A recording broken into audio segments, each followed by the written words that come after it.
Eh yan, nagloko ang turbo ni Buddy. Yan o. Sumuko ng langis yung kambutso. Ayun, kumakatas din dito sa may ano. So yan, nagloko na naman yung truck ko. Kagabi nung maahon ako sa ano, galing sa planta, biglang huminga yung turbo. Lumakas yung ugong niya. Tapos ng bandang kalagitnaan, nawala yung ugong niya. Ayan, usok na lumabas. Tapos yun, nalata. Nagsigunda ako bago ako natagpos yung ahon. Baka yung turbo ang problema. Tsaka kumatas na rin yung ano, yung tambotso ng langis Di December magiging Paskong tuyo tayo nito. Ayan, iangat ko lang muna para pagdating ng mekaniko, kari din.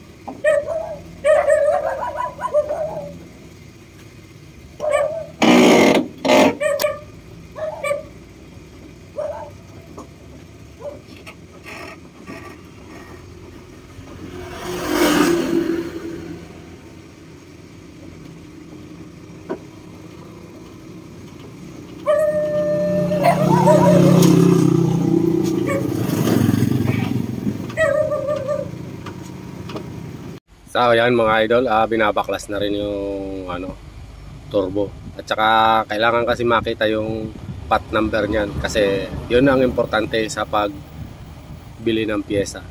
So yan, napicturean ko na rin. At isisend ko na kay boss yan kasi para makuha niya na kagad yung pyesa.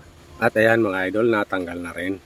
So ito pala mga idol ang kabuuan ng turbo na papalitan. So ayan, nailabas na rin natin yung sample. Idol, antayin ko na lang yung pyesa dito. Sayang na naman yung biyahe. Sana nakabiyahe. Hanggang gabi na lang ulit. Dito lang ako. Kaya tayo tulog muna. Lastos na rin kasi ako nakalabas. Sa mga subscriber na walang sawang sumusuporta sa atin. Mabuhay po kayo.